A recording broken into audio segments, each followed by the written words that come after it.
உங்களுடைய கனவுல தங்க சங்கிலியை பார்த்தீங்க அப்படின்னா, அது நெருங்கிய உறவினர் அல்லது பழைய நண்பர்களுடன் உறவு மீண்டும் வலுப்படும் என்பதை குறிக்கிறது.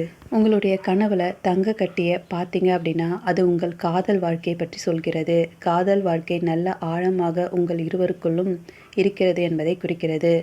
தங்க நாணயங்களை உங்கள் கனவுல பார்த்தீங்க அப்படின்னா, வெற்றியின் அடையாளமாக இருக்கும். உங்களுக்கு வரவேண்டிய வருமானம், வேலையில் நல்ல முன்னேற்றம், வியாபாரம் செய்வதற்கு அந்த வியாபாரத்தில் தனவரவு போன்றவை உங்களுக்கு ஏற்படும். உங்கள் கனவில் தங்க நெக்லஸை கண்டீங்க அப்படின்னா, அது உங்கள் வாழ்க்கையில் இதுவரைக்கும் நிறைவேறாத ஆசைகளை பற்றி சொல்கிறது. நீங்கள் ரொம்ப காலமாக நினைத்து கொண்டிருக்க காரியம் உங்களுக்கு விரைவில் நிறைவேறும் என்பதை குறிக்கிறது. உங்களுடைய கனவுல தங்க காதணிகளை, அதாவது கம்பல்களை பார்த்தீங்க அப்படின்னா, சமூக வாழ்க்கையில் புதிய நட்புகள் கிடைக்கும். தங்க பற்களை உங்கள் கனவுல பார்த்தீங்க அப்படின்னா, செல்வ செழிப்பு அதிகரிக்கும்.